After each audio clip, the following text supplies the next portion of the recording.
Welcome to the fourth episode of Bengal Remembers. Today I will tell you the story of a woman who single-handedly dared the British, not for herself but for the poor. The East India Company had imposed harsh taxes on local fishermen for using the Hooghly River. Their livelihoods were crumbling. Helpless, they went to the zamindars.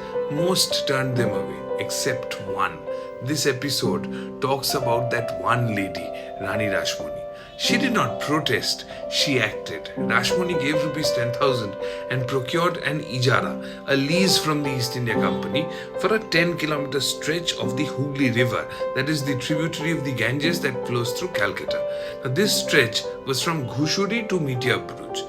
She then proceeded to place two huge iron chains across the river to barricade her leased area and asked the fishermen to cast their nets within this zone. The impact of this smart move left company officials bewildered and rattled. It brought all river traffic to a grinding halt.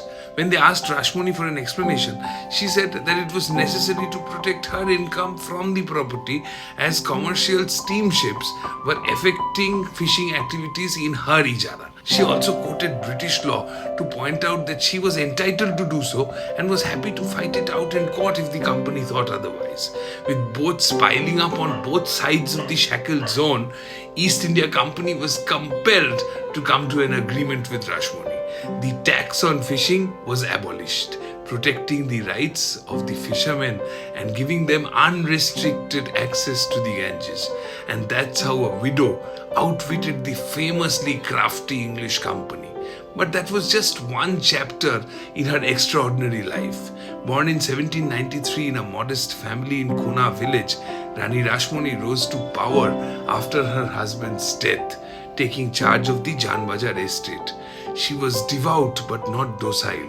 She built the Dakshineshwar Kali temple, opened it to all castes and invited Sri Ramakrishna Paramahamsa to be its priest. She supported Ishwar Chandra Vidyasagar's widow remarriage reforms. She stopped British encroachments on temple lands and always used her wealth for justice. She was a zamindar, yes, but more than that, she was Bengal's Ranima, Bengal's Lokmata. Fierce, wise, unafraid. Bengal remembers Rashmoni. Do you? 3 minutes is not enough for this iron lady.